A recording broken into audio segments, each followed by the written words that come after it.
Buenos días, ingeniero. Mi nombre es Vélez Quiroz Lemir y hoy le voy a explicar sobre la recuperación del examen. Primero, tenemos que definir qué son las zonas de protección. La zona de protección podemos definirlo como el área de cobertura de un dispositivo de protección, el cual protege uno o más componentes del sistema eléctrico en cualquier situación anormal o falla que se presente. Las zonas de protección se disponen de manera que se traslapen para que ninguna parte del sistema quede sin protección. La protección primaria, que es la primera línea de defensa, mientras que la protección de respaldo solo actúa cuando falla la protección primaria. La protección primaria opera para disipar el dispositivo de protección más cercano al componente fallado, haciendo posible que se desconecte únicamente el elemento con falla. El respaldo se define como la protección que opera independientemente de un componente específico en el sistema de protección primaria. Esto puede o duplicar la protección primaria o solo operar si la protección primaria falla o está temporalmente inactiva. Ahora bien, la zona de protección. Tenemos en este diagrama 4 zonas de protección, que son la zona de protección del generador, la zona de protección de la barra, las zonas de protección de la línea de transmisión y las zonas de protección del transformador. Como ya dijimos anteriormente, estas zonas se traslapan para que no queden vacíos o puntos ciegos que puedan afectar al sistema. Ahora bien, la protección del generador. Esta protección de aquí va a proteger al generador. Pero eso no quiere decir que solo esté protegiendo al generador. También podemos decir que en esta misma protección hay una protección para esta barra, que traslapa o se comunica con estas otras protecciones para proteger esta barra, y esta protección también protege al generador. Ahora bien, tenemos aquí las zonas de protección de las líneas de transmisión,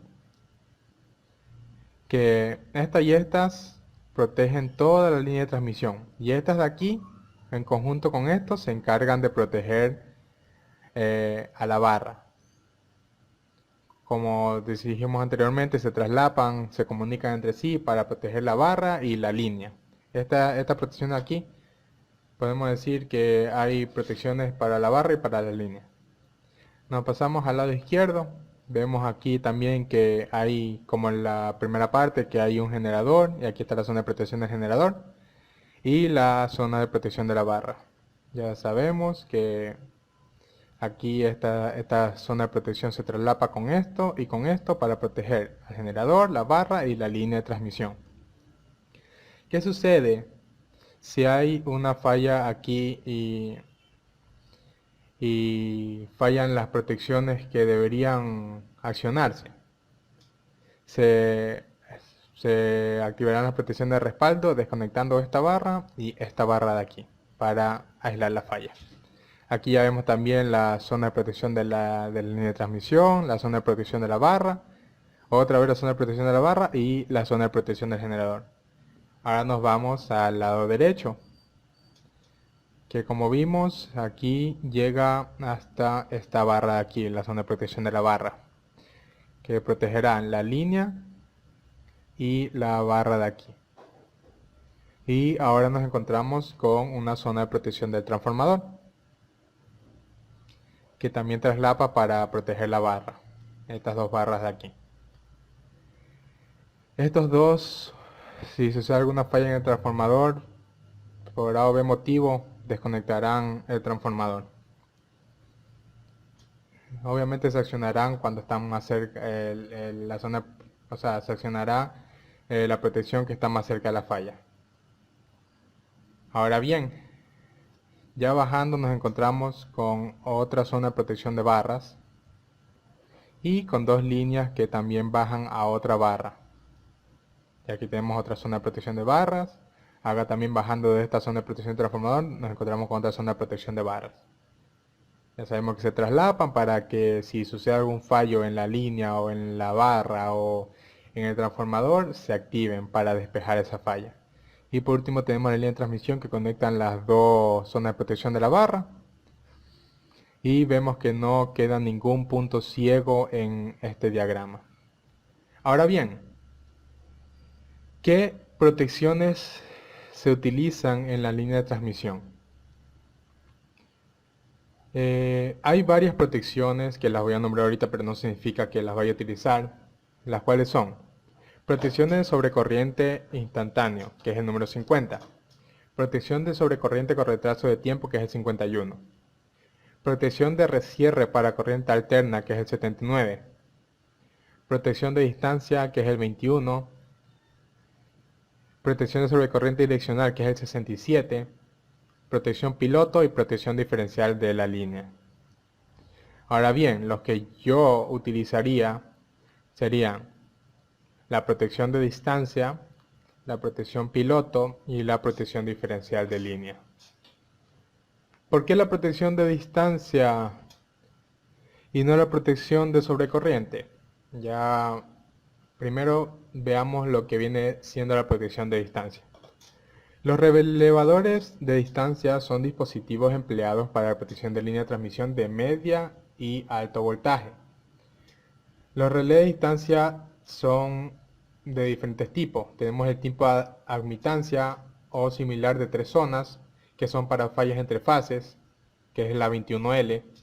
Los relevadores de distancia de tipo reactancia de 3 zonas, que son para protección de fallas de una fase a tierra, que es el 21G.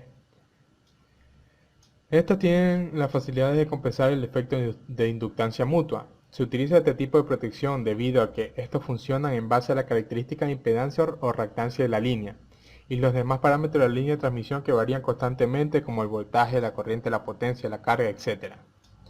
También se los utiliza porque son de alta velocidad, no cambian su característica de funcionamiento con los cambios de generación y por su característica direccional. Los relés de distancia se utilizan para falla de fase y protección contra fallas a tierra y proporcionan mayor velocidad para eliminar la falla, como les dijimos anteriormente. También es independiente de los cambios de magnitud de los cortocircuitos, la corriente, y por lo tanto no se ven muy afectados por el cambio de la capacidad de generación y la configuración del sistema. Ahora bien, como dijimos antes, ¿por qué no utilizamos la protección sobre corriente? Esto es debido a varias razones que son que proporcionan una protección más rápida en comparación con el relé sobre corriente, que cuenta con un entorno permanente sin necesidad de reajuste.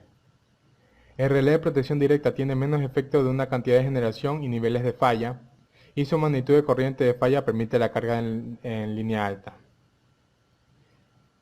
Ahora bien, también utilizaría la protección piloto y la protección diferencial de línea. ¿Qué nos dice la protección diferencial de línea? Estas se utilizan para protección, control y supervisión de líneas y cables aéreos en todo tipo de redes. La 87L se puede utilizar hasta los niveles de tensión más altos.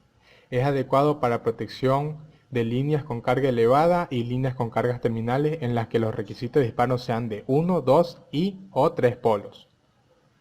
La 87L también es adecuada para protección de alimentación por cable de bloque generador transformador. Y por último, la protección de tipo piloto. Este es el mejor tipo para la protección de línea, porque además emplea un canal de comunicaciones en conjunción con las protecciones, para averiguar en el menor tiempo posible si una falla se encuentra en la línea protegida o fuera de ella. Ahora bien, ¿por qué el relé de protección de sobrecorriente direccional o los de tipo de sobrecorriente no se utilizan? Es porque esto se hace complicados y se hace complicada la coordinación de la protección sobre corriente, y en ocasiones es imposible en líneas de transmisión con con fuente de alimentación en ambos extremos. Muchas gracias.